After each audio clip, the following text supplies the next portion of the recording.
This season, Instacart has your back to school. As in, they've got your back to school lunch favorites like snack packs and fresh fruit. And they've got your back to school supplies like backpacks, binders, and pencils. And they've got your back when your kid casually tells you they have a huge school project due tomorrow. Let's face it, we were all that kid. So first, call your parents to say I'm sorry, and then download the Instacart app to get delivery in as fast as 30 minutes all school year long. Get a $0 delivery fee with your first 3 orders while supplies last. Minimum $10 an order. Additional terms apply. Would you say you dragged everybody with you to go to? I took every one of my friends individually to go see this movie, and then afterward we were like, was that not the best thing you've ever seen? And every one of them would be like, not really, Phoebe, I don't know what you're talking about.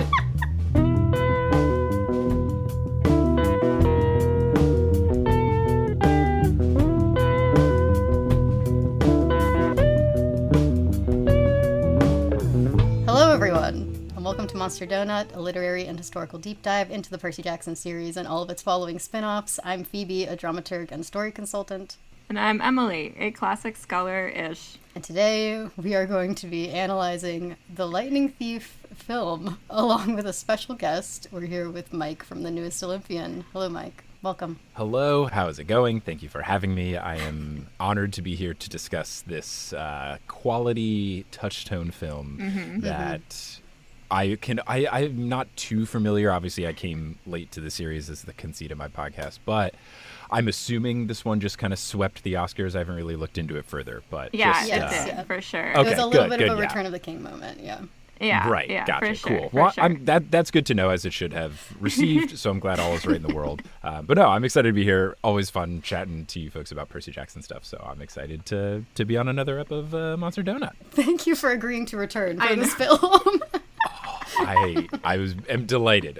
It was a wonderful thing to receive in the inbox. So I'm very excited to take a pause from my mid Heroes of Olympus, what the heck is going on, to go back to something a little more familiar. Wait, was Heroes of Olympus coming out by the time this movie came out? It must have been, right? This came out in 2010. And that's when the Lost Hero came out? Yeah, Lost Hero came out in 2010, but I'm assuming later than February. I think this movie came out in February, and Lost Hero came out after that. Look at Rick, just heavily involved in both productions, both the book and the film. I know he had such a hand in making this movie what it is. For me, watching this, I can't remember which came out first, if it was the Aragon movie or this one, but they both shook me to my core when I was in middle school, because those were the first 2 times I'd been let down by Hollywood in an adaptation of something I love.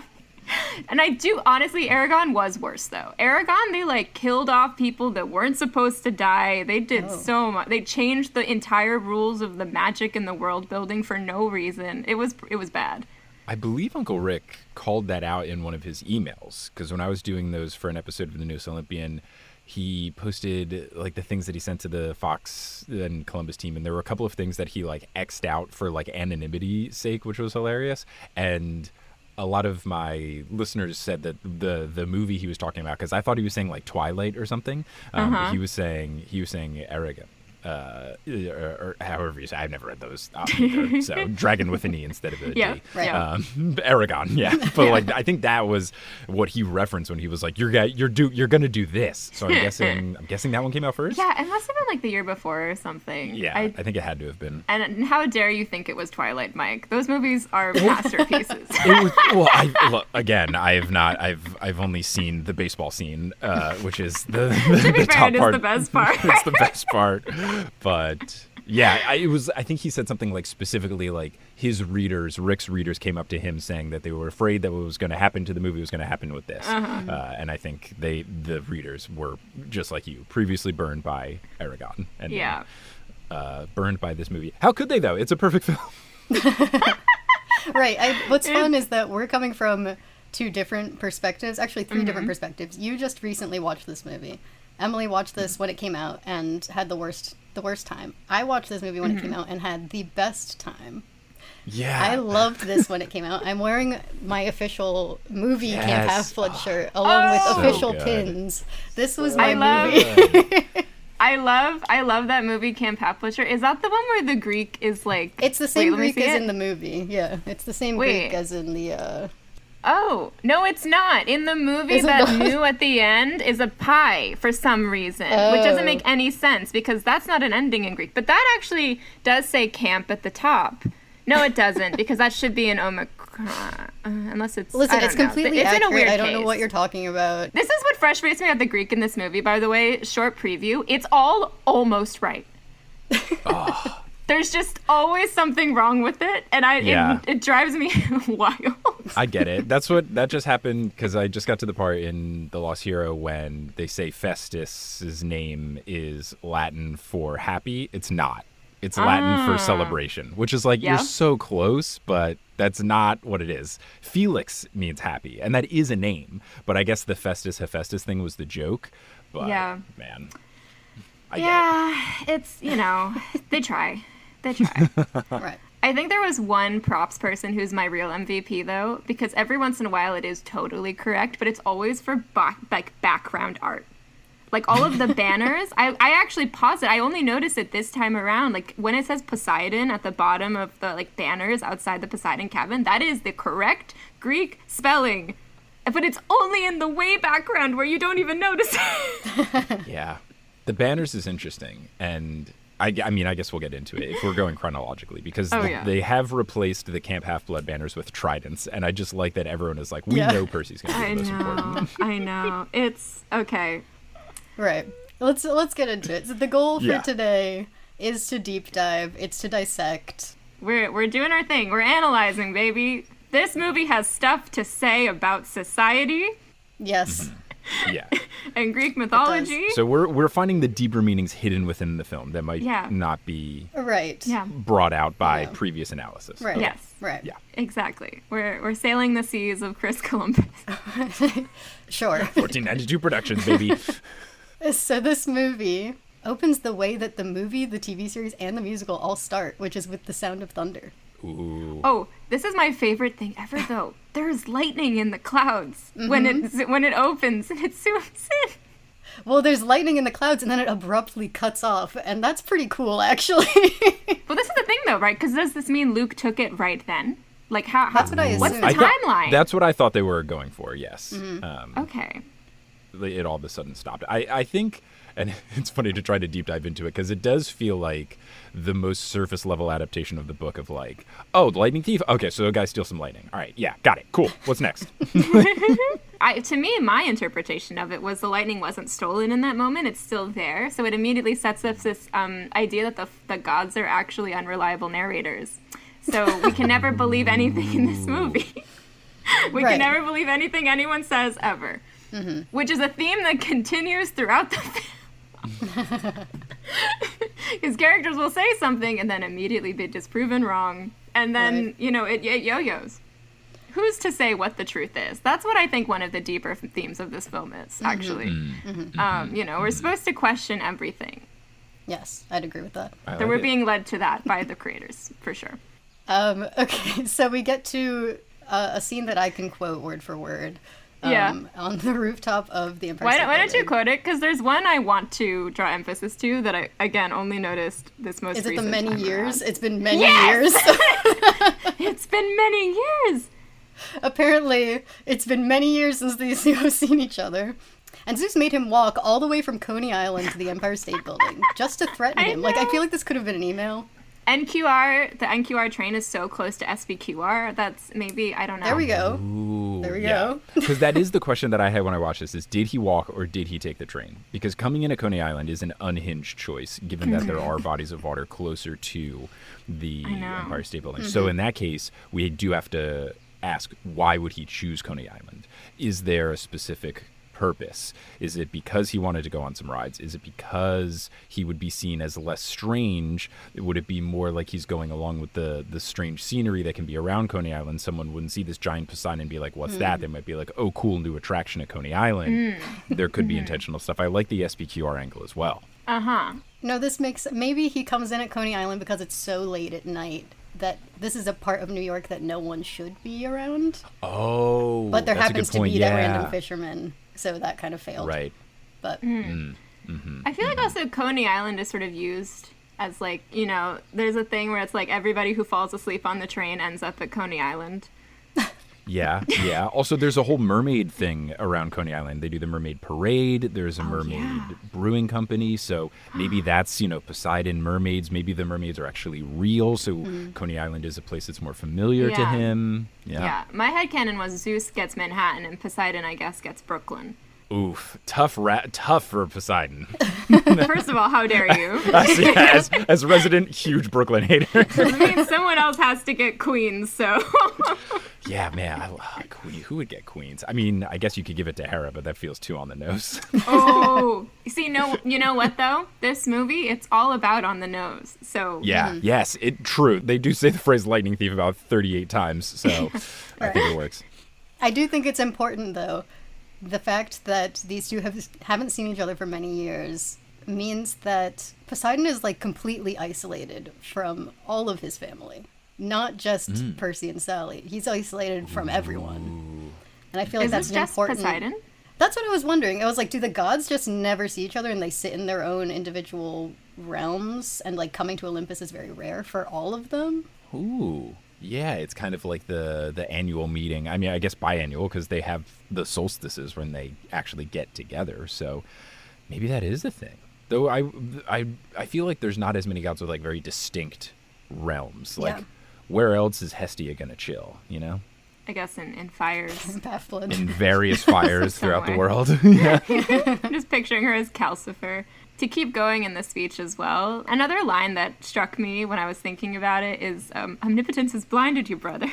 The thing is, like, none of the gods in Greek mythology are omnipotent. So it had me sitting here being like, so I guess Zeus is omnipotent in this canon, which would set him apart from other gods. He's really a step above. Yeah. He's a step above.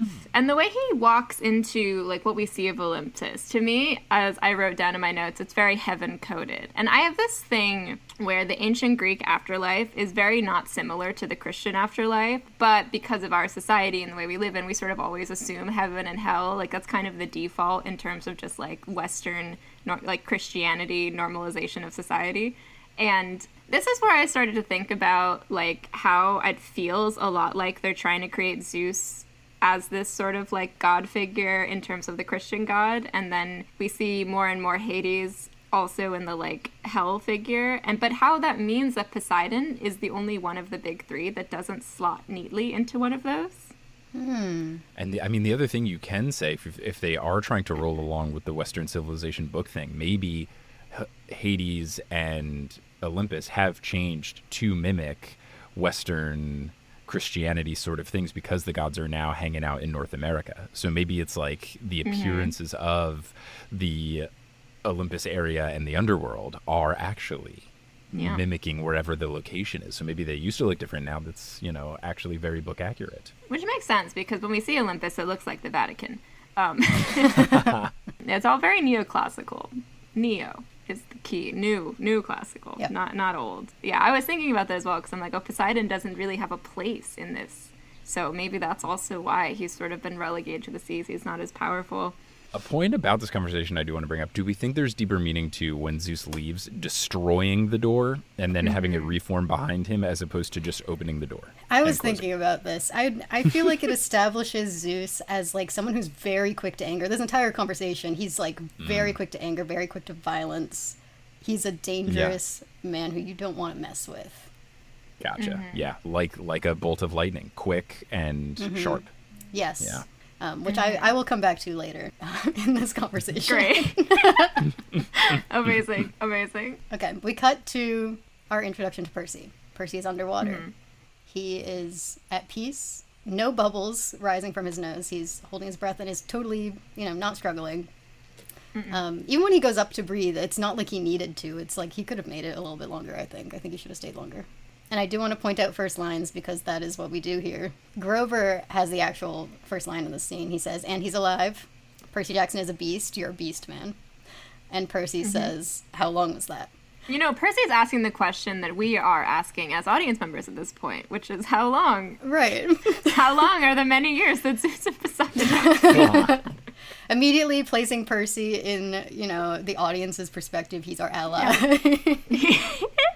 Which is true, because controversial thing, but something I was picking up on a lot in this film is I don't think Percy is really the hero of this movie. Ooh. I think Grover is. Interesting. We'll talk about it. We'll get into why I think that, but... Yeah, I mean, my initial thoughts would be like Percy doesn't seem to do much. It just seems like everything happens to him. Like even just some of the things that are more book Percy, like I don't know that he tells a joke in the film. He says some funny things, but he does not once like quip at all. Yeah. No.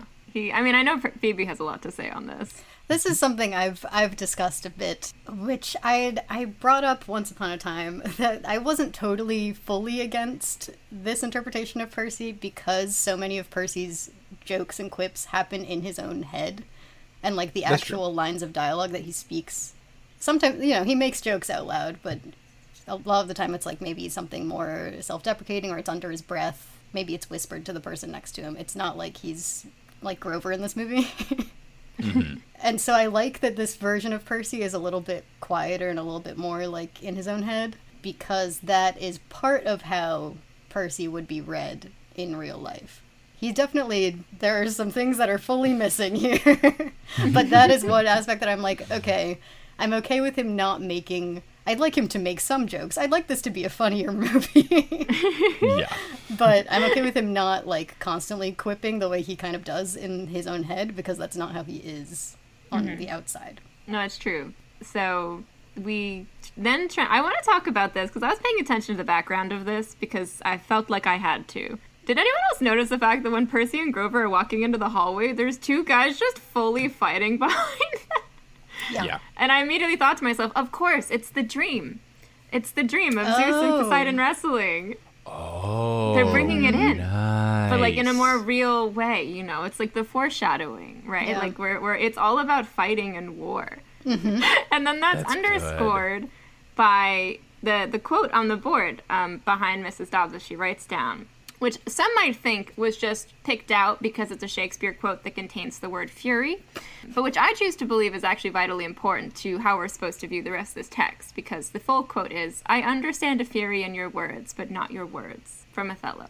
And I was just sitting there and I was like, oh, this is also kind of an interesting one to choose, because it's like this idea of like understanding the anger, but not understanding the world, not understanding like the context of it, which I feel like is also where we kind of are at as audience members right now, having watched Zeus and Poseidon be so angry with each other, but being like, what does this mean? Why? How does this affect our characters? Also, I wrote down something about being betrayed by one who calls you friend, which is not in this movie, though, so unfortunate. But Othello, it's just really about, being ostracized by society, by the system that hates you. Yes, that makes so much sense. I thought this line was just very funny, because the idea of like a woman coming in and being like, "Good morning, I'm your substitute English teacher. Here's a totally out of context line from Othello. Tell me what it means." And then everyone else raises their hand, but she still calls on Percy Jackson, even though multiple other hands are raised. I do also want to note about Yancey. It seems no longer a boarding school. Yeah, it's just like a regular school. Yeah, and it seems in great shape. The lockers are like sort of discolored, they're dented, it's a little grungy. It's not like a fancy boarding school. They have a nice pool, though. They have a pool. They have a nice pool. That is true. They have a huge Olympic-sized pool. Which is very cool. I wanted to note that because I feel like a lot of the world in this movie just feels very grungy. Like when we leave Yancey and go to Percy's street, his street is lined with garbage cans, his apartment is graffitied, and then like inside the apartment the paint is chipping, the shelves are full. The car they drive is kind of beat down. The motel they stay in isn't great, except in the underwater portion. It's the same underwater tank scene from earlier, so it's one of those like bag of holding pools, actually. It's a callback, Mike. It's an intentional callback. Yeah. To what we learned when he was in the pool the first time. Right, his happy place, because he says it's the only place he can think. It's like when he's so deep in thought that it actually is like he is transported to a different world, a different realm where his father is. But yeah, I agree, Phoebe. There are a lot of more grungy elements and more kind of beat down stuff. Even like when he has the confrontation with Dodds in Fury form, it's like in a under development wing, under construction wing with scaffolding and stuff in the Met. Yeah, which was it's cool because you go into the Met and the Met is like stark white, everything is clean. The contrast between the world around Percy and then he walks into this world, but then is led back into that like grungier aesthetic when he gets attacked by Dodds. It's also interesting because did anyone else clock that the statue in the back was, from the looks of it, a statue of Sean Bean? Yeah. I did not. Ooh, it's definitely Sean Bean. I hope he got to keep it. Sean Bean is Zeus, and he's holding like this big staff with a golden eagle at the top. It's like right in the light, and it's this like pristine thing. And also I thought it was interesting because he's not holding lightning. Yeah. Like, that's not really his symbol. His symbol is, like, this eagle and the staff, which is, like, sort of a big symbol of Rome, especially the Roman Empire is the eagle, like, especially the golden eagle. Like, that would be what the legionaries would carry around on those huge staffs, you know. And it was, like, a really big deal if that got stolen or taken, because it was... There's a lot of movies that have been made about this stuff. There's a lot of lore about, like, stolen eagles of legions and stuff, but it's important to the Romans, specifically. Symbol of power, so... But yeah, where's this lightning bolt? Does he even care that much about it? Like, is it still in the sky? Has it been stolen? I don't know. Like, can we believe anything they say? I do love that we get the Kronos reference, even though it's no longer relevant at all to the story. Yeah. They throw it in there. They call him a different version of Kronos. They call him, like, Cronus, and they use a C instead of a K. So they decide, let's get the big bad from the book series in, but let's call him not what the books call him. And then also let's just, like, not really bring him up. It's like the Greek in the movie. We're just slightly changing the letters. Yeah. And that is basically a metaphor for what the movie has done. We've taken this book and we're just slightly changing it. Right. Yeah. Just a little. Yeah. Making a couple improvements. Right, yes. We're punching it up. Well, that was actually something I wanted to talk about. Like, maybe to get into a big theme, I guess, I noticed in this movie. Because something Phoebe and I have talked a lot about, especially as the events of the original Percy Jackson series becomes more legend, you can kind of see how people talk about what happened in those battles. They've already met some characters in Heroes of Olympus that weren't around, so they've never been there. And also it's like this idea of the whole series is like in retelling myth, like these old legends in a way that's like both retelling but also like using them as like a springboard basically into this story. And my sort of big thought when I was watching this movie, which I think was bolstered by the fact that I felt like at the beginning it was telling me you can't believe anything, everyone's an unreliable narrator, is like this feels very much like the version of the Percy Jackson story as relayed by kids, because the original books came out what, like 2003 was The Lightning Thief? 2005. So my brain is like, this is 5 years later. The series is out. Someone's retelling this story in the guise of like 2010, the 2010 world. And it's like they're taking all of the themes that they're kind of grew up with and like taking this story and reshaping it a bit to match much more with their ideas of like what this story should be. There's a lot more to say about this as we go on, but that's where my brain was going, where I was like, this feels like somebody's telling this story poorly. Like, multiple people maybe chiming and be like, no, that's not what happened. It's actually this, which is why sometimes there's not continuity. Like, in reality, this is a group of kids sitting around the campfire at camp, you know, flash forward. They're telling this story that they've heard told to them by somebody else. That's what we're watching. And you can here. see it even down to the Greek, like in the Met, when it says, like, it translates the Greek to Perseus fights, like Cetus, which is the sea monster that Perseus fights in the myth. That looks like it's an actual ancient Greek epitaph, by the way, because the Greek is correct in it. But the thing is, the verb in that doesn't mean defeat, it means fight. So, like, we're taking fighting it and we're turning it into defeating it. We're, like, rewriting it a little bit to, like, I don't know, to just underscore all of that. I'm now imagining the muses from Disney's Hercules, but it's just like 5 kids who read The Lightning Thief once really quickly and they don't have all the facts straight, and that's what this movie is. It's just them telling the story, jumping in at different moments. Like, and then wait a minute, then this happened. Yeah. It's like they heard half the story from Percy at one point, and they were like, I got this. But also by the standards of, like, 2010. So, like, there can only be one female character, you know? Right. Mm-hmm. Yeah, of course. And she can't really do anything. Yeah, like, these are the archetypes of the 2010s, right? We've got the one badass female warrior, and we know she's feminist because she has a sword. And then we've got the comedy relief sidekick who's just way too horny. And then we got the main character who has everything handed to him because he's the chosen one. And this is, I think, a big shift, too, because Percy in the books, he's not the chosen one. I think they kind of go to pains to establish how he's not the chosen one in the original series.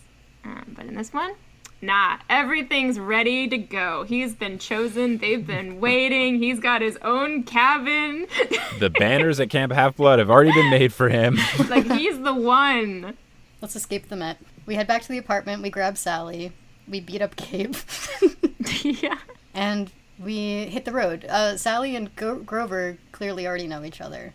And also Grover and Chiron in the last scene had that sort of whisper back and forth, which is like as close as we're going to get, apparently, in all of these adaptations to Percy sneaking over and hearing Grover and Chiron whispering in his office. You know that scene that everyone loves? But I like that it's sort of included because it's like, I don't know, isolating Percy feels really important for all of these adaptations and for the book. Yeah. And so having, like, Grover knows Sally, Grover and Mr. Brunner clearly have something going on, and Percy is totally out of the loop.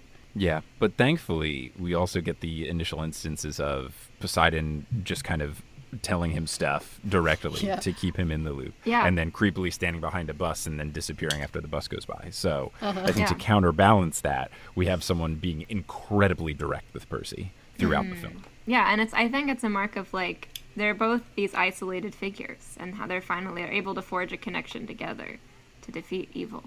Yeah. It's like, it's really about breaking through the barriers put up to join forces. So, camp.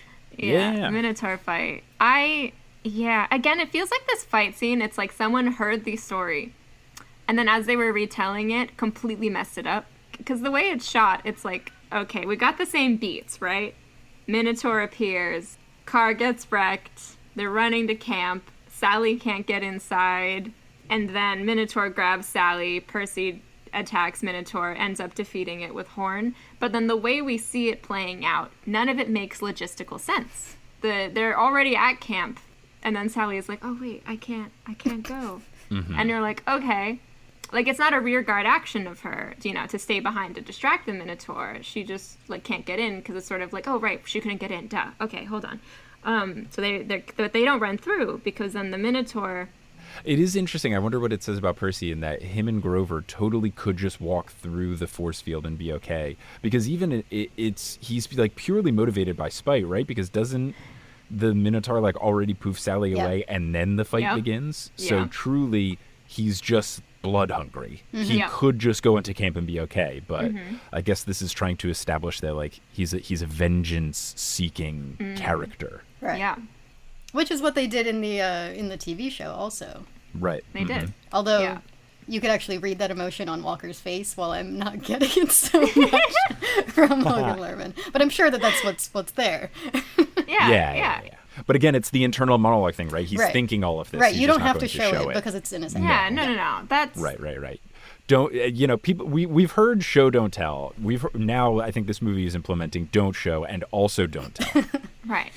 Well, it's like tell, but, like, only the same 5 things. Right, only from Dr. Owen Hunt every 10 minutes. Yeah, you pick 5 things and that's what you get.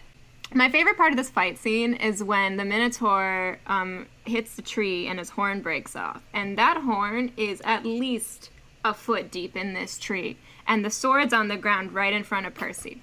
And he goes for the horn. Yeah. That's my favorite part. Because obviously pulling that horn a foot out of the tree is easier than just picking up your sword right in front of you. Right. I think this speaks to Percy's vengeance because he knows, since he's just fighting this monster for spite at this point, he's trying to send a message, and what better message to send than killing you with your own lost body part. Like, it would sting that much more to be hoisted by your own petard as opposed to killed by a sword. And you know what? Chiron's when he threatens Mrs. Dodds, he says, "I will tear you into pieces." So there's something about being torn into pieces. Yeah, a theme. Yes. Something about, because something else that doesn't exist in this film is the monsters don't dissolve into dust. So my question is, does Tartarus exist in this world? Oh, because we never actually see Tartarus. No. Because we never see like the full-fledged Ares plot, because No. interesting choice by the movie, Ares not in it. Yeah. So yeah, no Tartarus. Ooh. There's no Tartarus. They mention Kronos, but they never say anything about him being in Tartarus. They just say that they like use that speech to be like establish that the three brothers, Zeus, Poseidon, and Hades, all fight. Like that's what they set up with that scene. So they just say like, oh, and he was also cut into pieces. Actually, they might say they threw him into Tartarus, but there's no presence of Tartarus in this book. There's no like, oh, the monsters go back there. They never see it in the underworld. Yeah, maybe they're. Well, that could even be the thing. Maybe he was in Tartarus when the civilization was over Greece, and it was when the underworld was not the Christian hell. So it was different. So he was in Tartarus at one point in time. Moved to Western theology version. We don't have a second level anymore, so Tartarus is no more. He's like in this like other realm that is just kind of like in pause. He's just like faded from memory completely. Until maybe that's... this, I mean, and that would make sense, right? Because they really don't reference him at all in this movie, but then he does come into play in the second movie as like a major player. So maybe the culture has shifted or whatever. He's come back into he like truly was outside of time, and then now he's come back into his way in the second film. In the second film, how does Luke... What does Luke say about his...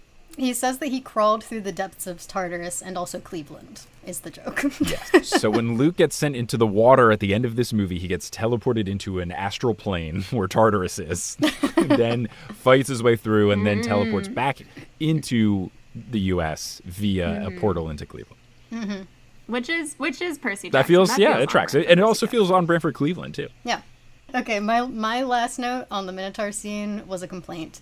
Weirdly, I don't know why I would. In this film, what? It was just, why is every version of the Minotaur scene afraid to give me Percy dragging Grover up to the top of the hill while crying? Like, every single adaptation of this scene has Percy faint immediately instead of Grover fainting immediately, and I'm just saying that there's this really short and tragic moment in the book where it's Percy dragging Grover up the hill. Which would also explain why he faints from exhaustion after that. And no one will let me have it. I think it's just time constraints. It's just we can get immediately to camp. It's streamlining, but it's streamlining that upsets me.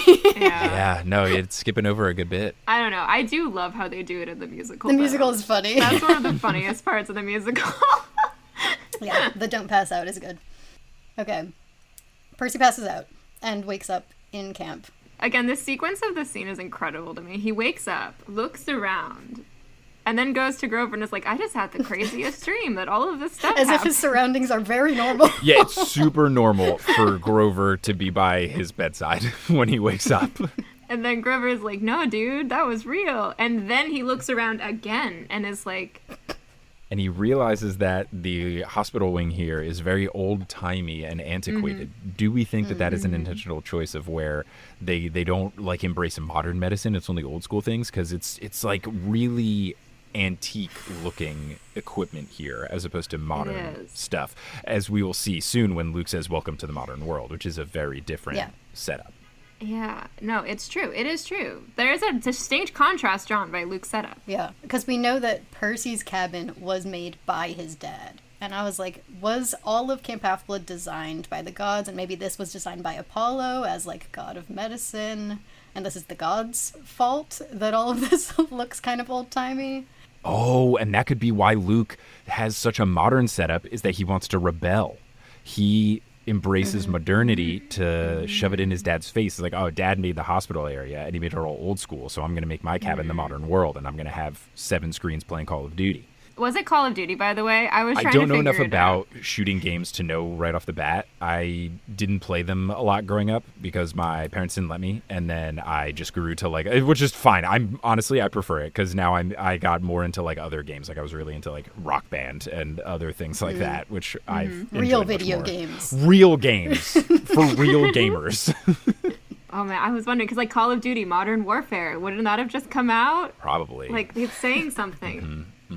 saying something about modern warfare, Right. and he's bringing I like it. it. Welcome to the modern world. Yeah, yeah. Because I think to me also it's like in a world where like nectar and ambrosia exist, which we are not Nope. given. We are There not. are like gold goblets everywhere in the hospital wing. So Can I explain this? okay, yeah. They filmed a different version of this scene that included Annabeth, who says "you drool when you sleep." It's a deleted scene on the DVD. It's still incredibly bad, but she shows up with Grover and is holding the goblet, gives it to Percy. He says, "This is delicious. What is it?" She says, "That's nectar." I miss it personally because I liked having Annabeth. It wouldn't work for this version of Annabeth. I understand sort of why they cut it, but having this moment where she was sort of being caring before she was Clarice. Right. And it works in the book because she's caring, and then it's like a weird thing of like, did that actually happen or did Percy dream it sort of thing? So you have to wonder. Yeah. But no, I can see why they wouldn't want to do it in this movie. But this was not that. Like, he woke up and she was extremely nice and then was like, "See you on the battlefield," and then walked away. And then Grover was like, "Hey, half the people in this place are in here because of her, so watch out for her." And then she like dramatically looked over her shoulder at him and left. I kind of love that. Why did they cut it? Oh, you know. It drives me crazy. The deleted scenes in this movie drive me crazy because there's also a deleted scene where Grover explains who Thalia was while Annabeth sleeps in the car. Oh, man. And it's in the middle of the night, this like heart-to-heart between Percy and Grover, where Grover explains that, like, you know, underneath all of this bravado, Grover's kind of afraid of what happened to Thalia happening again, and he wants a chance to prove himself. And, like, we sort of get some of that with, like, "Oh, I'm just a junior protector," but, like, what does that even mean? Like, what's a junior protector versus a senior protector beyond horns? You don't get promoted. I think it's the same difference between, like, a junior associate and an associate, you know? But, like, they're sending this guy to protect the one they've all been waiting for, and he's just a junior protector? Like, what does a senior protector do? They're just management. They just manage the junior protectors. They don't actually do any protecting. Yeah. It's really, this movie is all about class divide, so. It is. Yeah, we'll get to that. Phoebe's joking, but We'll actually get to that. that was like the one thing we watched this for Patreon, and that was the one thing we both came away with being like, this is about late stage capitalism. Yes, good. I'm here for it. Yeah. Anyway, We leave the what do you call it? infirmary. I just keep calling it the that's how hospital wing because it just looks, it's very Harry Potter because it's just Columbus being like, I know what to do, guys. There's so many shots in this movie that I'm like, that literally looks like they took a Harry Potter storyboard and just put it on the wall. Like, after Capture the Flag, when he's being hoisted up, he's got, like, a striped... Like, it looks so much like the Gryffindor stripes. I was just like, did they just, like, mix it up somehow and, like, put up the wrong storyboard? Like, what's happening here? Chris Columbus had a quote where he said he worked very diligently to make sure it was not just, you know, a Harry Potter redux. And Chris didn't work hard enough. No. Or maybe, are we just retelling heroes' Oh, stories? my You know, we're God, getting a nude version yeah. of... Oh, that's true. It's taking Harry Potter into it. Exactly. Yeah. It's another commentary of bringing it into the 2010 lens. People Right. were very into Harry Potter at this point in time. Yeah. Okay. Yeah, I actually had a lot to say about this as well from the casting perspective. Like, Pierce Brosnan, we got James Bond's Bond in here. there. Yeah.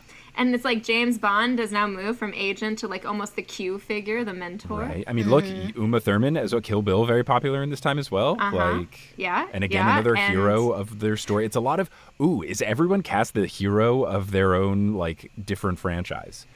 James Bond is Pretty here. much. Uma. Also Sean Bean. Sean- This would have been Lord of the Rings. Boromir. So he Sure. went from the son to the father. Ooh, okay. You know, he's transitioned. And Uma Thurman, because her character is just called the Bride, she goes from the bride to the mistress of Poseidon. Oh. I wrote down, actually, that she goes from femme fatale to fatal femme. Ooh, yes. But yeah, I love also that Uma Thurman is the only one who knows what movie she's in.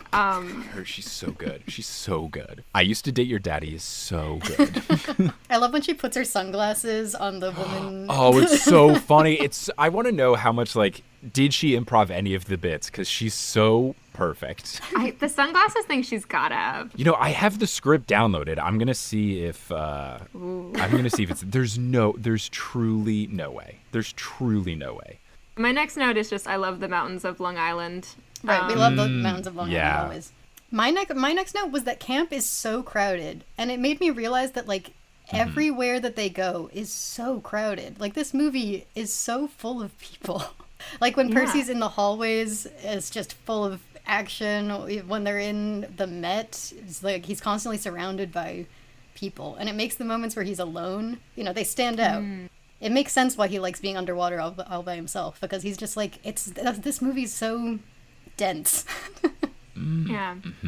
And sure, but then also you like look at all of these kids and you realize that like none of them have met their godly parents. And there's so many of them. There's so many of them, and they are so old. I wondered if they were all the exact same age.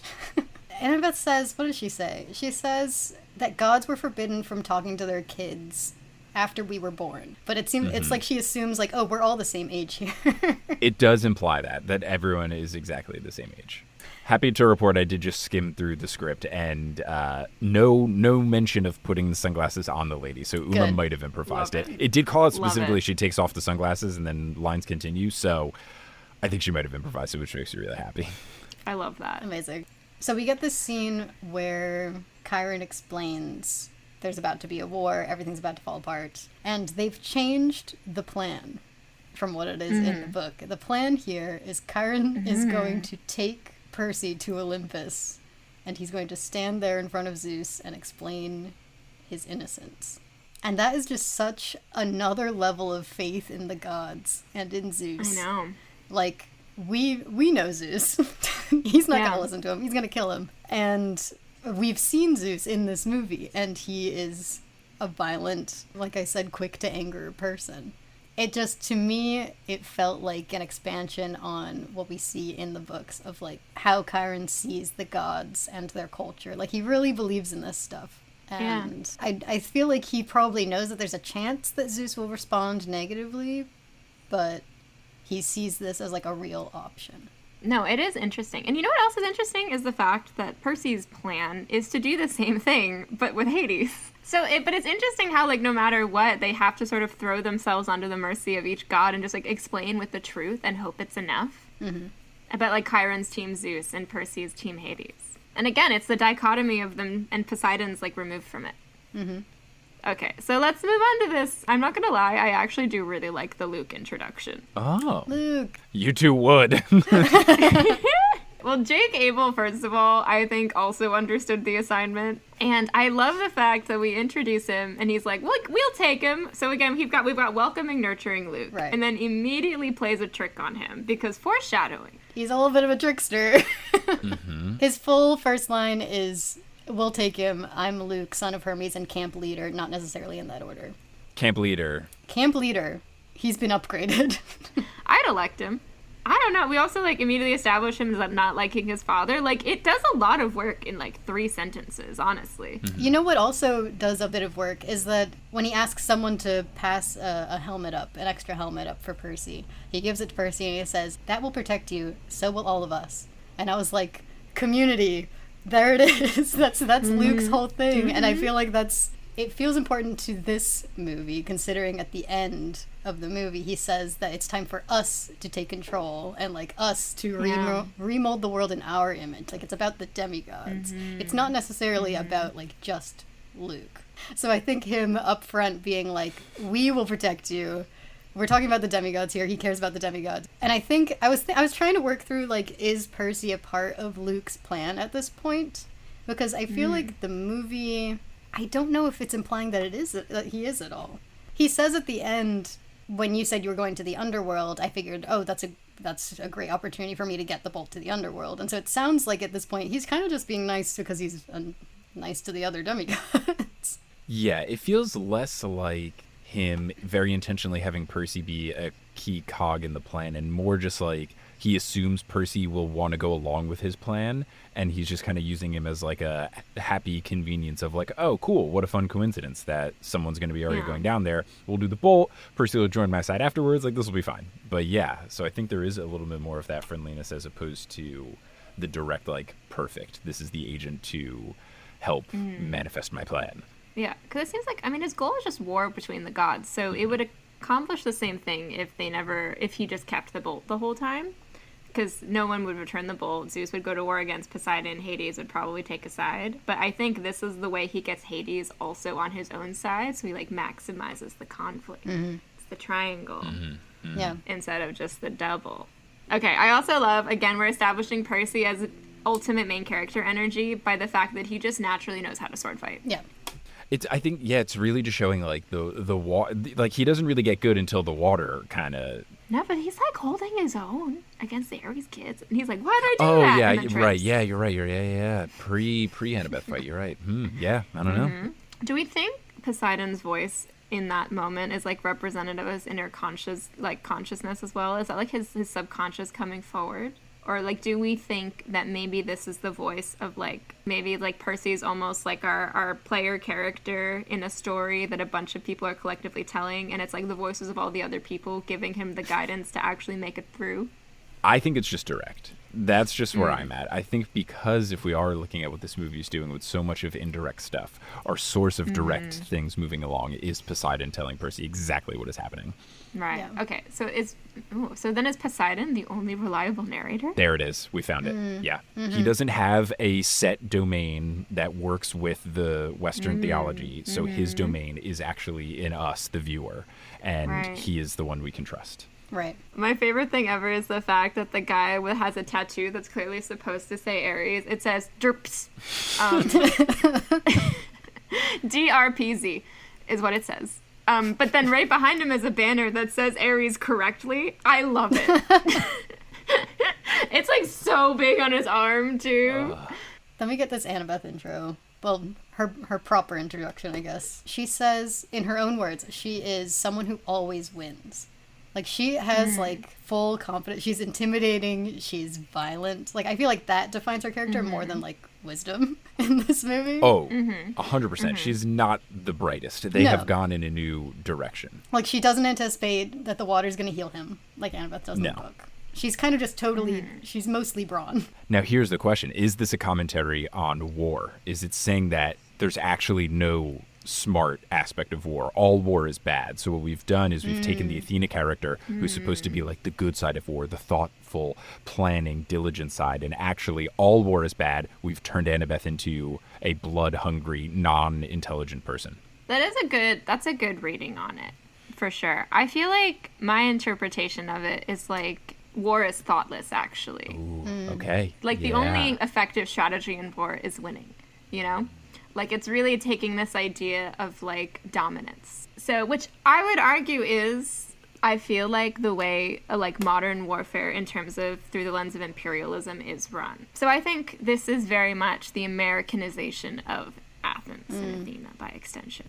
The one thing I will say about Capture the Flag is that what do we think about the fact that everyone stops playing the game to allow these two to fight? There's many opportunities for other people to take the flag or for other people to defend Percy from taking the flag, but it really does devolve from a team sport into just an individual one-on-one fight, and everyone just kind of facilitates and accepts this. I don't know what it could speak to, but everyone understands that there's something more important than the game, and it is these two people having a moment. Right. Yeah, no, I think it does speak to that dominance, though, because it's only once Percy defeats Annabeth that he's allowed to go take the flag. And that's something I noticed as a theme throughout the movie, is, like, you had to dominate somebody else. Like, there was a lot of bullying happening, and there's a lot of, like, establishing dominance via bullying, including Percy Grover and Annabeth. And I think it's only when he is able to shut her down that everyone collectively allows him to win. And that might also be why nobody else could take it, because it's not about the flag. It is about putting people in their place. Yeah, okay. Which is my favorite song in the movie, Right. in the musical. Just kidding. Okay, after this Annabeth scene, we get the campfire scene. And we have this moment between Percy and Annabeth where he says he feels more like a mutant than a hero. And he says, I'm not going to grow gills or anything like that. Right? And Annabeth says, a huge ego isn't out of the question. Which was funny, because she clearly also has that. I felt like their dynamic in this scene was the most, like, what it should be. No, because they also have in this scene the "I definitely have strong feelings for you" moment. I just haven't decided if they're positive or negative yet. And I feel like they should have played this up more. I think that this is a line that, like, if you're going to have this line in your movie, these two should be bickering and, like, flip-flopping between a good place and a bad place the entire time. Then we get Hades appearing out of the campfire in the most hell Satan-like imagery. And I love that none of them are like, why does Hades want the bolt? Like, do they question why he wants the bolt? No, I don't think so. I also have, I have a pet theory when we get into Luke, the Luke scene. Yeah. How does Luke already know there's three pearls in the USA? Here's my pet theory. Luke used pearls to get in and out of Olympus. Oh. He stole the map to get the pearls. Okay. And then he took a couple of the pearls. And that's how he knows how they work. And he stole the bolt. That's a good point. I think it's in the text. I think that's... Yeah. I want to skip ahead. Let's skip to like a good... Yeah, let's skip ahead to a good scene. Should we skip to Medusa? Oh, yeah. Yeah, I would love to talk about Medusa. First of all, I just want to establish how, like, desiccated this layer is. It feels like a place that's just, like, not been touched in so long. Right. It doesn't feel like the bustling gas station diner drive-in / dive that Auntie M's is in the book. It's more of deserted garden gnome emporium. And you know what? It's one of the only places, like Phoebe mentioned, that's not crazy populated. There's not a lot of people there. Yeah, right. Contrast. Just the two people who are, I guess, the one lady who is acting her butt off. Yeah. Oh my goodness, character actor galore. I love that they, like, brought more horror elements into it, where they were like, we're gonna have the lady running around screaming. And I obviously they did it also because they wanted to show somebody getting turned to stone. Yes. Yeah. I think she's pretty effective. I really like her addition. Yeah. She's fun. I also love the fact that Medusa, I guess, like, the way she kills people is to tempt them to look at her. Like, it doesn't, it's not really, it's much more about temptation and convincing. And then I was like, temptation, snakes, Garden of Eden. Oh, yes, we're back with the Western theology. And she's in the garden, right? Yeah. They're all represented. Oh, and it's Garden Gnome Emporium. Yeah. And it's in New Jersey, which, the Garden State. And we actually, when we were watching this, to skip more, we busted this wide open, all right? Because Medusa, right, she's wearing the pearl on a snake bracelet. And we were like, wait a minute. Medusa has a pearl. Does this mean she's going to visit Persephone? Yep. Yeah. Do you know what? Short nails, so it works. Persephone and Medusa both are wearing black nail polish. It's canon, okay? Yeah, that's really good. Canon. That's really good. If there's anything to say about Persephone, she wants to get freaky. And what's freakier than Medusa? Come on. I know. It's also like two women that have been marginalized, right, in Greek mythology. Oh my gosh, yes. Yeah. Like, I genuinely, by the end of the movie, I was like, I feel like the parallels here aren't just Medusa Sally. I feel like it's also Persephone Sally. And so, like... Yeah. It's also in the diadem of the Parthenon, the statue of Athena in the Parthenon. So I'm again like, this is quite sapphic coded, honestly. Right. We already know that Athena and Medusa have a thing going on. Yeah. No, absolutely. And then even in the Lotus Hotel and Casino, what song is playing when they find the pearl? It's Poker Face, which is about loving a woman. It's in the text. Thank you for coming to my TED Talk.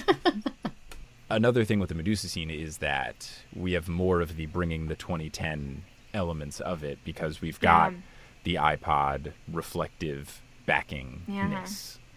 Although what's so interesting is he doesn't use it to kill her. She picks it up and is looking at herself and her own reflection in it. And then he just runs up behind her, eyes wide open, and just... So he has done it back on her. You established that the way she's getting people is with temptations and stuff. And she's not even immune from her own desires of like, well, I gotta see what's up. Yeah, that's true. He says a cool line before, right? Doesn't he say heads up? He says heads up. God, that's so good. That's so good. Like, I don't even know if there's anything else to say. I think it's hilarious. There's the one joke. The one joke he says is heads up. That's the point where he felt the most like Percy Jackson from the books in the movies. When he says heads up, that's great. That's so good. Also, the fact that Grover knows his Uncle Ferdinand was killed by Medusa. I know. He's heard the legends. You know, someone must have been with him or known that he was going maybe to get the pearl. Like how... Here's a tragic story that I've just come up with. Okay. Uncle Ferdinand was the protector of a young demigod who was killed, and he wishes, he has that same guilt that Grover has, and so he goes to find that pearl and gets killed by Medusa because he's like, I'll go down to the underworld and I'll save him. Interesting. So I thought the backstory you were gonna say was that Uncle Ferdinand went on a quest with the demigod, and the demigod escaped. But that was my first thought, and then I was like, wait, actually, I'm gonna make that worse. Oh, interesting. Ooh. But which version of the story, serves Grover becoming the hero, though? Like, what's the one that's him? If Uncle Ferdinand and Grover have both been through this, like, it's almost like inevitable that the satyr is going to fail in some way. He's already failed Thalia. Uncle Ferdinand has already failed in this situation. Interesting. So he's, like, breaking out. Because there's no prophecy in this. But the prophecy for Grover is that, like, you are going to fail, like you failed Thalia, like Uncle Ferdinand failed whoever he was there to protect. How does his dance number factor into this? In the Lotus Hotel and Casino, they forget everything, and so who Grover is in that moment is, like, who he really would like to be, who he wants to be. It's who he is at his core, but when he doesn't have all of that weighing on him. And who he is at his core is the front and center. Right. Who he is at his core is the leader of the dance routine. Yeah. Okay, so Nashville. I've been here. I actually haven't, but I'm aware of what it is. I mentioned it when we watched the movie for Patreon, that they have an entire display dedicated to this movie inside the Nashville Parthenon, which is so funny to me. Like, they have behind a glass case, they have the pearls, they have the darts that Annabeth shoots, they have the script. Behind glass, it's valuable. Where it belongs, of course. Oh, that's so funny. Well, again, we're seeing the continuation of the theme. We're taking the story and retelling it until it's losing pieces of the truth and of itself. Right, like what the story that they're telling inside of the Nashville Parthenon is that this movie was a success, and you should be really, in awe of the fact that it was filmed here where you're standing. Which really should make you question any story, really. So what is a good story? Mm-hmm. Is it one that resonates? Or is it one that you get told is important, I think it's the second one. Is it an Iliad or is it an Aeneid? Who's to say? In case it wasn't clear, the Aeneid is the one you're told is important. It's also, so I looked up when it was built. It was built in 1897 to commemorate the centennial of Tennessee joining the Union. Because apparently Tennessee was referred to as the Athens of the South, which is funny because Athens, Georgia exists. But I guess because Memphis is like the Memphis of the South, because Memphis is a city in ancient Egypt. But they built it as part of this big centennial exposition. It was first sort of built like as a kind of temporary attraction, and then like later they kept it up because people loved it so much, and then in like the 20s they kind of rebuilt it in concrete. But it is a full-scale model of the Parthenon, including recreations of all of the marbles at the top, the lintel blocks. I feel like it is kind of a continuation of a lot of the stuff I've been talking about in this podcast about how much America seems to draw on especially like ancient Greece and Rome. I don't know. I kind of like that they go here because it just feels like, again, this huge monument to like the appearance of the Greek and Roman continuation in America. But that's like kind of meaningless, where it's just like, why? Okay, but like, is this actually that? Like, is Nashville actually the Athens of the South? What makes something the Athens of the South? I don't know. Does it have a navy? No. What's it known for? Music. Well, Athens isn't really known for music. I don't know. Like, again, I don't know where they got this from. I also felt like it was kind of this continuation as well, where I felt like Persephone's garden was very much a place that was devoid of people, it was empty, it was desiccated, it was of the past. It was also a lot of people frozen in time in statue form, right? And now, again, we have something that's frozen in time, a Parthenon model copied of something else frozen in time that we've taken from other places. Because in Medusa's garden, like, a lot of these people seem to be taken from other places, because why on earth is a World War II soldier in full kit there, or a conquistador, or like a bunch of other, like, a lot of these people, and like there's a lot of ancient Greek statues in there too, they're clearly like taken from other places, like they, you know, she hasn't been there the whole time. So I thought it was interesting the way you can kind of collect and take things from the past selectively and how that's continued here. And you get it also in the Lotus Casino because that's this whole thing. Exactly. So that's like, let's think about it. Like, what other of the encounters in the Lightning Thief in the book do play with that element of time? And it's really just these ones. It's the Lotus Hotel and it's Medusa. But like the St. Louis Arch doesn't really play with time. Krusty doesn't play with time. So I think in this way, this movie really is saying something about bringing the past forward with the addition of the Parthenon and with the cherry picking of these specific encounters. Yeah. That's why they did it. It's so smart. I was thinking a bit about, like, because this scene fully replaces the Arch, which we know from the wonderful analysis that the TV series did. That, like, this is a moment where we should be thinking about monstrosity. So I kind of want to talk about monsters in this movie and how we're treating monsters. Where I've gotten with it is that I think all, if not all, then most of the monsters in this movie appear human or, like, have a human form. That's true, because, Mrs. Dodds, the Medusa, she's a We've woman. got The Hydra. The Hydra in this scene. Then we have, like, the Lotus Casino appears, everyone in there appears human. Yeah, but there's a guy in there. He's just a dude. And then beyond that, we have, like, Hades can appear human or in that, like, devil form. We have the gods can go from huge to tiny. So the gods are monsters because they right, they can do this too. So it's like instead of having the mist to hide them, they all can, like, physically move between one world and the other, like, whenever they would like to. I think part of it is, like, that because of all of the humanization of them, the gods and monsters don't feel that different in this movie. But I think while in the book series that brings out how monstrous the gods are, I feel like it almost does the opposite in this movie, where it sort of emphasizes how little actually separates people, like hardworking people, from becoming powerful enough to be a threat. And what's interesting is both Luke, the way that scene with Luke is set up, and also the way that it begins with the 5 Hydra people talking in unison. Both of those times, my brain immediately thought Oracle also. Like the transition to the Luke scene, I thought it was setting up the Oracle. It's like, oh, we don't know how to get there, but you know who will? And I was like, the Oracle.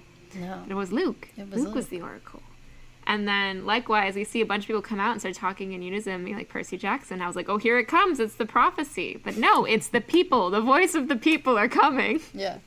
But I couldn't stop the fact that, because not thinking about the fact that, like, they go and they concoct this whole plan to get the pearl out of the diadem in the Athena Parthenos by hiding in the bathroom waiting till it closes. And they come out, and you're just hit with the fact that they didn't think about the fact that there might be, like, janitors or security guards or people. Like, there's a bunch of janitors out cleaning, just doing their job. They didn't think about the reality of the mundane world. And at first, that seems like as significant a barrier as the Hydra to them getting what they want. They have to concoct a whole plan. They have to, quote unquote, defeat them. But then also, the fact that those 5 janitors transform into the Hydra is interesting to me. Because I feel like it ties the monstrousness conversation with, I think, what's beginning to emerge, which is the class struggle conversation. I think it kind of implies this idea, like, demigods do exist on a sort of elevated class level in this world, where they're not, they're like halfway between, right, the elites, the gods, and elsewhere. Yeah, that also exists in, like, so we have the Hydra, who can turn into a group of janitors. We have Mrs. Dodds, who's a substitute teacher. Yeah, hardworking woman. She teaches a class. She does. It's not like they, take over for a moment just so that they can attack. It seems like they actually do their jobs. Yeah, they do. They do. We got Charon just doing his job. Yeah. All of the people in the Lotus Hotel, that's a business. It's a business. They're just doing their jobs. And then I do want to talk about how Grover defeats the Hydra. Because we have he's protecting Percy and Annabeth behind him. He assumes the role of Perseus in this story. He steps into the hero role that we set up with that stone carving at the beginning in the Met, right? And we're continuing to get more of Grover the hero because who's the person that stays behind and kind of takes the fall Exactly. of, I guess Yeah. I'll have sex with Rosario Dawson? It's Grover. Yep. He's the hero. He's self-sacrificing. Yes. He goes into the underworld and returns changed. That's the hero's journey. I'm all in on this. What's interesting here is that the sculpture of Perseus defeating the sea monster at the beginning of the movie, he isn't using Medusa's head. No, he's got a sword. Yeah, he's got a sword. Two different versions of the story happening here. But also what Grover's doing is the closest to the myth, interestingly. Mm-hmm.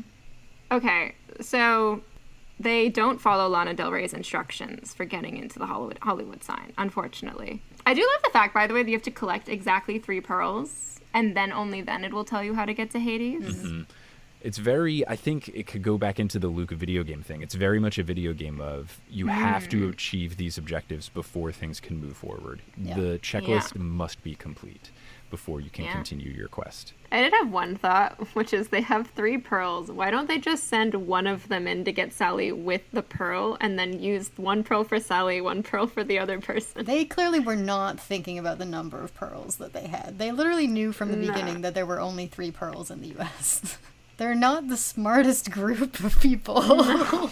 And then, so we get into the underworld, which looks like the catacombs of Paris. We have the Charon scene, and what I thought was interesting is Grover says something very important here, which he points out that we're in a recession. Yes. Yes. Again, the time stamping of the late aughts. Exactly. It's a choice. Mm-hmm. It is. It's a choice to set this in a specific time and place, and also to call into all of the capitalist themes we've already been building and talking about. Mm-hmm. Oh, also, see, I just thought of it, but like the iPod being what kills her, it's just like consumerism literally kills. You know? Yeah, and in hindsight as well, interesting also, because I feel like the iPod Touch, it was such a specific technology to that time and that time alone, because as soon as the iPhone came out, it became obsolete. Unless you're Mike Schubert and your parents wouldn't get you a smartphone. Then you had an iPod Touch until your senior year of high school, but it like weirdly worked. My college, I went to Rice in Texas, and it had like very strong full campus Wi-Fi. So my iPod Touch was effectively an iPhone. So that kind of like delayed it until I was a senior. Ooh, okay. No, but I see what you're saying. It was a very specific, Yeah. it was a specific thing of technology where it was just like, we have extra advancements, but like not fully unleashed. And maybe that's where Percy is. He has certain powers, but he's not fully 100% there quite yet. Yeah. Yeah. I had an iPod Video. It was a similar thing where it's like, it plays video was the gimmick, and then all of the next ones did. I feel so attacked because the only iPods I had were iPod Video and then iPod Touch. So we enter the underworld, and this is also interesting because it really looks like hell here. And then Charon says, quote, all lives end in suffering and tragedy. They're kind of taking this idea that everyone goes to the underworld from Greek mythology, but it's hell. Everyone goes to hell in this world, which does sound like late-stage capitalism. Do we think this is in an alternate reality where Jesus Christ has not opened the gates of heaven yet? Because when they go to Olympus, no one's there except for the gods, right? So this could be, like pre-0 AD era. We're in BC, and it is before Jesus has died for our sins and then allowed people to rise and go to heaven. Interesting. I was going to say, the lines before the ones that you read, before that he says that the river is the scrap heap of human misery, lost hopes and dreams, wishes that never came true. And I felt like watching this and coming off of the, like, we're in a recession, and then in the Parthenon scene, the, like, those are working class Americans, I was just thinking a lot about, like, the ways that the system here is failing these people, and that there's so many lost hopes and dreams in that river.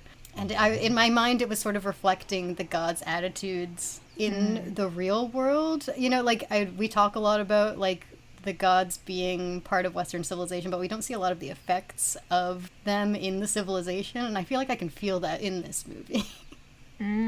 It's more than on a metaphorical level. It's actually showing the ways that the gods' culture is, like, show don't tell. Bleeding Show don't into. tell. Yes. They do take that idea also of, like, Olympus and the underworld like them looking very similar. Like, Hades built his own there. And I feel like that also plays into it, too, because you see that lit up underworld Hades Palace and Mount Olympus. And they really don't look that... It's just the color scheme's different, basically. And I also think, to that point, Persephone is really emblematic of this in this film, because she's set up as somebody who's trapped by Hades and hates it so much that everybody knows it, and Hades is seemingly okay with her just leaving pearls everywhere. We don't really know how that happens. Maybe it's like the force of her desire and her yearning to get out creates pearls that spawn randomly across America. I don't know. Maybe she gives them to you when you're coming and going. We don't really know. It's not established. But I like the idea that it's like her misery manifesting these pearls that allow you to go wherever you want. Because that's what she wants. She wants to be able to go wherever she wants. And she can't use them herself. And that's why you need to collect them all for it to tell you where to go, is because when you have fully gathered together the disjointed desires of her to leave, once you have brought them all to one place, she can now tell you where to go. You've channeled my desires to go anywhere and leave. I will now tell you how to go from anywhere to find me. Also, like, her relationship with Hades in this is so interesting, because she also talks about how she only gets her brief reprieves, which from mythology we know would be summertime, which would be when she's there. But clearly she is there right then. So what are these reprieves? Are they actually just a false promise? Right. Right. Does she lose track? Maybe time moves differently down there. She loses track of just how many summers have, like, she, in her mind, it's winter right now. And she doesn't even realize that she could leave right now, technically. It's either that or she canonically Australian. Right. Oh, possible. The Greek gods are over, like, North America, except for, like, Persephone's domain. Like, she didn't make that trip. She's like, actually, Australia and New Zealand are fantastic. I do think it's so interesting that the one that's trapped is the one that's so instrumental to their escape. Like, she ends up being the one to betray her Hades. She's the one that ends up taking the power and then, much like Sulla or Diocletian, relinquishing it for the greater good, allegedly. Yeah, so is that something I wanted to speak to? What exactly are her motivations? Because at first it seems like she actually wants the power for herself, but then she immediately uses it to help our group here as long as she can have sex with Grover. But, like, what do we think her, like, deep desires are? Does she just want to get back at Hades for what he has done to her? It feels like it could go in a couple of different directions. Yeah, I feel like, I mean, there's a hedonism to her where it's sort of like, I cannot want for myself, so I'm going to take everything I can, like every scrap of what I could want. You also see, like, the banquets spread out and stuff and all this, like, there's more to it than just the Grover factor. But I feel like for her, I see a moment where she contemplates taking all the power for herself, but it's like she's kind of preserving the status quo in an interesting way, because in her brain, to fight would be to lead to a worse outcome for herself. Because if she says, like, if there's a war, she's going to be stuck with Hades forever, like, she's never going to even get her brief reprieves. So she's, like, choosing the concept of freedom and brief reprieve over a chance for revolution, although maybe because she knows that this would not be a revolution, this would lead to the supremacy of somebody else. Maybe Hades, because he's got the bolt now. Because, like, the thing is, like, the motivations in the lightning bolt, like, the lightning bolt in this movie, it represents almost, like, the opportunity for omnipotence. I can see it. And, like, the power to shape the world, even though it's, like, unclear exactly how that happens. I don't know. And then later on, there's, like, the moment with Luke where he's about to shoot down a helicopter, where I feel like it's almost saying as well that it, like, corrupts. Yeah, I think that's what it has to be, because there is no reason for him to shoot that helicopter down. It doesn't benefit anything. I don't think that helicopter is even looking for him. Like, I think it's just playing too much COD. Helicopter. He's just like, oh, do I get bonus points if I take down the helicopter? But yeah, I like that. It's just kind of like, it's less about what the bolt does and, like, more about, like, what it can be. In the wrong hands, like a MacGuffin. Can corrupt. Yeah. Maybe it is like a character litmus test, right? Because Persephone gets it and does not take the power. Oh, it's like the ring. It's the one ring to rule them all. You even have people like Gandalf who recognizes, I cannot take this. I have to push it along to Frodo. And that could also make sense with Percy, because he has it in the shield the whole time and is not affected by it. So again, it's another telling the hero's journey story. It's also bringing in Frodo and bringing the ring to Mordor by bringing the bolt down to hell without getting overwhelmed by the power, both in terms of power trip and also that, like, by being in the shield, the lightning bolt is, like, right up against his arm and he never gets zapped once, but the second the shield is on the ground in the underworld, it starts zapping a lot. So Percy is like the stabilizing force, Yeah. right? Oh, yes. He's Rubber. Rubber. Stuff that He's isn't the conductive, rubber. yes. Things that don't conduce electricity. That's Percy. And you don't think that at first because water does conduce know. electricity and he's going against the normal. He is a new wave. He is rubber. They're glue. Yep, there it is. Bring that bullying theme full circle Yes, too. gosh. It all goes back to those two guys fighting in the hallway. Yeah. Should we skip to this ending fight scene? Yeah. Yeah. I'm obsessed with the fact that this entire fight scene between Percy and Luke seems to be in the interest of recreating the book cover, Yeah. which again just feels very like we're telling Percy Jackson, but are we? But we are, but we're not. But you again, know? it's very... the kids all messing up the story. Yeah. It's like how you forget what's on the book cover sometimes too. I literally just had to look at my Yeah. cover of The Lightning Thief to remember exactly what it was. Like you put in different things. You're like, oh yeah, isn't this on the cover? You're like, that's not on the cover? So Because like almost every of the other covers in the book series is like an important scene, Yeah. except for that one. yeah, it's just like It's a great cover. Yeah, it's But- good. What I think is interesting is in the original story and in most adaptations, the Luke reveal comes after Percy's met Poseidon. His relationship with Poseidon and with the gods is informed by his interaction with them. But in the movie, Percy doesn't have that. Instead, he has, like, the gods are neglectful. Hades is rising up because they cast him down. And he, like, tells him, like, this wasn't my choice. This was Zeus and your father. And, like, that's the perspective that's sitting in his brain right now. And still, he tells Luke he's not a hero and fights him. And I've decided that it's because this is a story about the power of an emotional connection, no matter how small.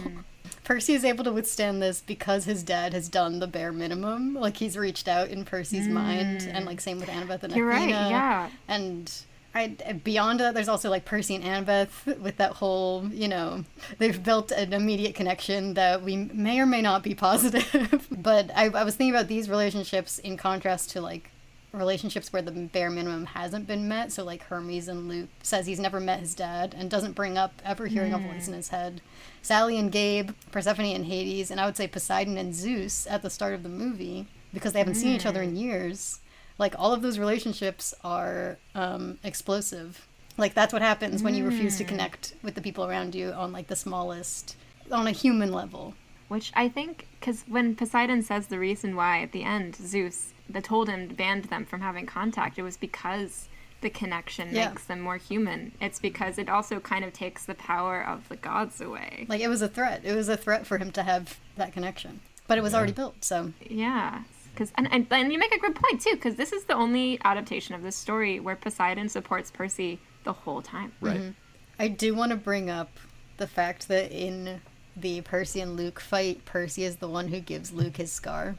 I know. Oh, and Annabeth attacks him with a knife. And Annabeth attacks him with the knife, which is...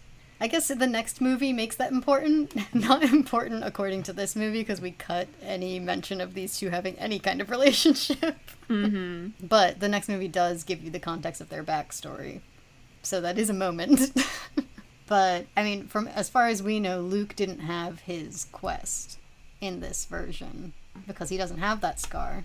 Or if he went on that quest, it went fine.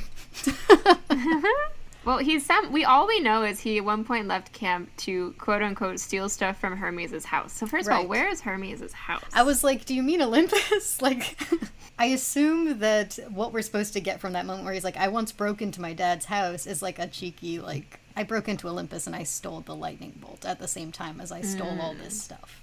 But knowing that Poseidon hasn't seen Zeus in years, we don't know if that extends to the other gods and they have their own realms or their own houses. Anyway, that means that this is Luke's tragic backstory instead of him having, like, the true tragic backstory. Yeah, that's right. It's this. It's this moment is the, like, memory that he wears on his face. And I was like, I mean, he is betraying Percy here. He says that Percy wasn't supposed to make it out alive. He was sending him into Hades, assuming that Hades was going to kill him and take the bolt. But if we go into this assuming that he was befriending Percy at the beginning and he was treating him the same way that he does all demigods, that, like, we are the next generation, we need to protect our people, you know, maybe this is a moment of betrayal to Luke. I don't know. Are these movies saying Luke is right, actually? They really don't want to be, considering nobody considers whether or not Luke is right. You know what they do, Phoebe? They do the exact thing that you talked about in their video essay, where he starts making too much sense, and they're like, we have to show him doing mindless violence, which is why the helicopter scene happens. The helicopter, of course. And that way also, again, making this whole story conform, fit, and shoved in a box of, like, generic movies of this genre. Yeah. But it's interesting because that moment where he tries to shoot down the helicopter happens after Percy already says, like, you're no hero, and, like, turns on him. But since when is the dialogue and order of beats in a scene important to the meaning of the scene in this movie? No, Phoebe? right. Because obviously these are some kids recounting this story of Percy Jackson, and they, like, say something, and then they're like, oh, wait, but before that, this happened. But, like, we're out of order already. So, anyway. So we head up to Olympus. I do love in Olympus when they're there and we see the gods, and I wonder if is this a particular critique, but of just like everyone's kind of dressed the same, all the thrones are the same. We've gone very different from the book where people have their own distinct styles and stuff. But when they call out, I think Percy, one of the 12 times, and he's like, oh yeah, Luke was the lightning thief, and then he says it's a son of Hermes, and then they show Hermes and he gives a look of like, never heard, Luke? That doesn't ring any bells.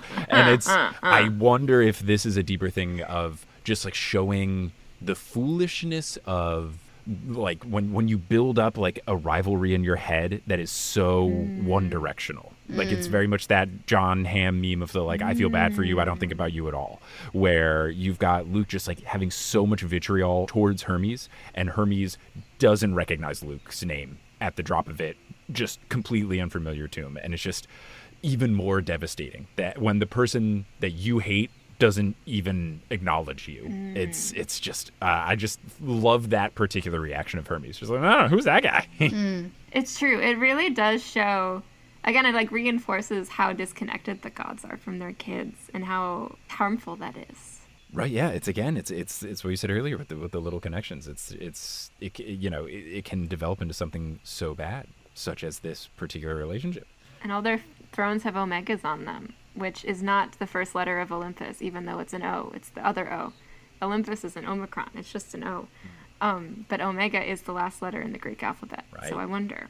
It is the end. It is the end of an era. Well, yeah, it's the end of the era because Jesus Christ will die for our sins and heaven will change. Yeah. So really, this is just all about Jesus coming. I think at the end of the day, I mean, hero's journey, like that's There's the no Bible. Prophecy because there will be one. Right. Exactly. Soon. Yeah. The real savior who died for our sins, though, was Grover. So let's not forget. Yes. He came back at the end. Or if they're working together, it's a Jesus thing. He's the shepherd, and a goat is close enough. Although I was gonna say, Chiron does like hold the sword to Satan, aka Hades, in the campfire scene, and then he's got that big crooked shepherd's thing for like the whole film. So maybe Chiron's Jesus. Wow. Or is Chiron like John the Baptist, where he's the person that is like the Jesus figure before Jesus actually shows up? Yeah. He does call Percy his favorite student at the end. So what does that mean?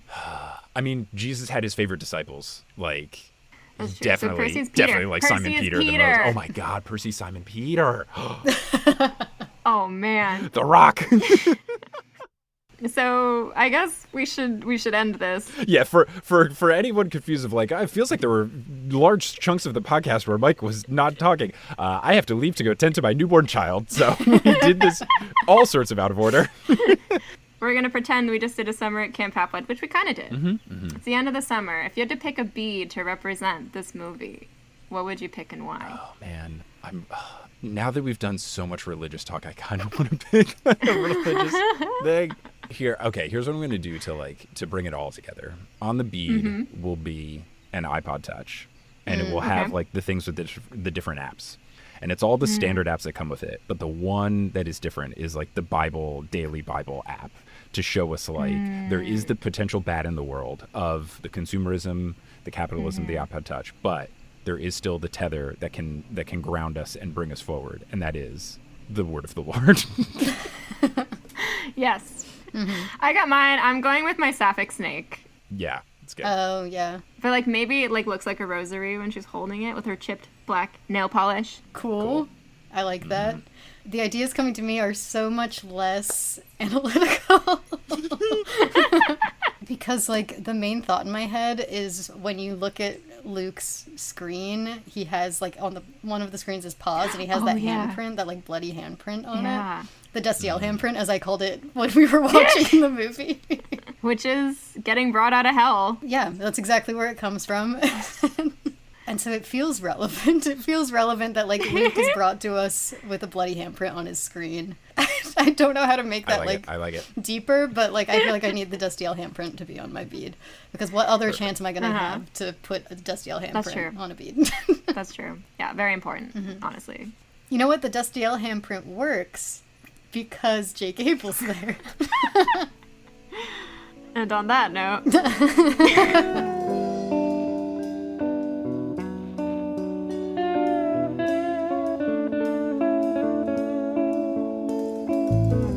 Thank you all for listening to Monster Donut.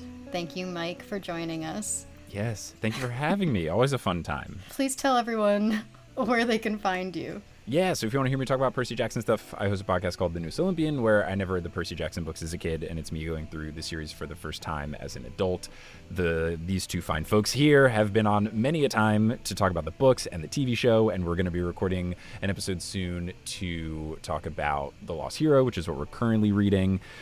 I did musical stuff, like there's all sorts of good stuff. So if you want to hear me and Phoebe and Emily sometimes talking about Percy Jackson stuff, check out The Newest Olympian. You can get it wherever you get your podcast, wherever you're listening to this, by searching for it. And then if you want to just find me, I'm at Shubes17, SCHUBES17 on Twitter and Instagram. Amazing. Next time, we will be analyzing the Sea of Monsters. Actually, sorry, Sea of Monsters. There's no "the" in the movie title. Oh, right. Oh my god. When we watched this, it made my brain hurt. We should have hopefully up by now posted to Patreon, by the way, our live reactions rewatching this movie for the first time, just Phoebe and I. Yeah. So if you want to check that out and watch us start to formulate some of the stuff we ended up talking about today. Yeah. Put some extra like little commentaries and jokes and stuff. And you want to help out the podcast by becoming a patron, that would be awesome. We're also going to do the same thing for the Sea of Monsters. So if you want to see just us reacting to that, it'll be a wild ride. I'm going to start yelling about boats halfway through. It's fine. Speaking of our Patreon, though, if you want to support us in general as a podcast, please check us out. We post bonus content, not as regularly as we want to, but it is there. And yeah, it's just a really fun, No, it's so fun for you to give us money. It's always fun, like we've said in the past. I don't even remember what you said that about last time. It was about leaving us a 5-star review. Oh, That'd right. be so fun. It'll be almost as fun as leaving us a 5-star review. No, please stop. No, it's a great way to support us, and we really appreciate it if you are in a position to do so and want to. Otherwise, if you want to support our podcast non-monetarily, leaving us a rating or review always helps us out, or recommending us to a friend if you think that they might like listening to us ramble on about Percy Jackson and overanalyze everything. You can also support us by buying our merch, which is redbubble.com/monsterdonut. You can also find a link to that in our Linktree, which is on all of our social media. We are at PJOPod across TikTok, Twitter, and Instagram. Speaking of our patrons... Thank you to our patrons. Latino Kaya, Patty VCK, Bethany from Public Works, Sydney Fox, Joke, Reina Avila Ramirez Ariano, Charlie McNeil, Bronte Lebo, Ethan Not Nakamura, The Damn Meme Page, Kels, Mason Bowman, Casey Cassidy, Fizzy Cat, Natalia Sanchez, Sally May, Melissa Rounds, Oat Milk, Alana, Elena, Melanie Valdez, Pamela Ion, The Kid on Her Own, Grace Hunker, Kaylee, Mana Munshin, Amy Shu, and Calamity. We appreciate you all for sticking with us. Thank you. Again, if you would like to join them, you can find us at patreon.com/monsterdonutpodcast. Or the link is in the description of this episode, wherever you're listening to it.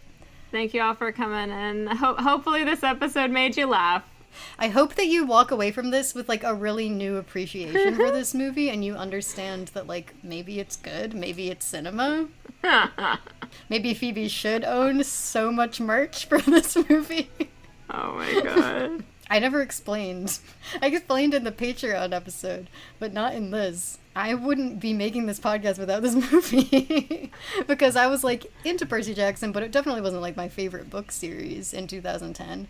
And then in, like, 2009, the teaser came out for this movie, which showed a fairly accurate moment of Percy arriving to the Empire State Building alone with the lightning bolt. He goes up to the front desk person. The front desk person sends him over to the elevator. He goes up to Olympus. End of teaser.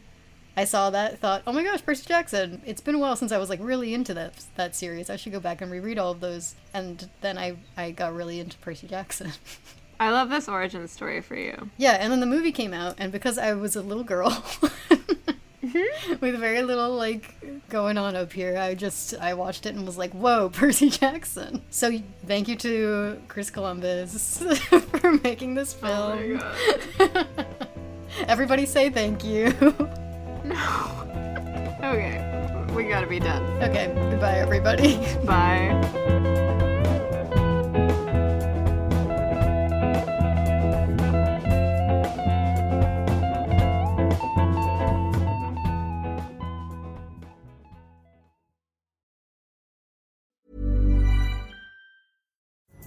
Pulling up to Mickey D's just for drinks? Oh yeah, that's me.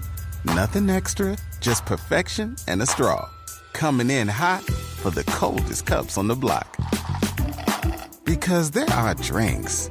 Then there are drinks from McDonald's. Mix things up with any size lemonade or sweet tea for $1.49. Perfect with our classic fries. Price and participation may vary. Cannot be combined with any other offer. Ba-da-ba-ba-ba.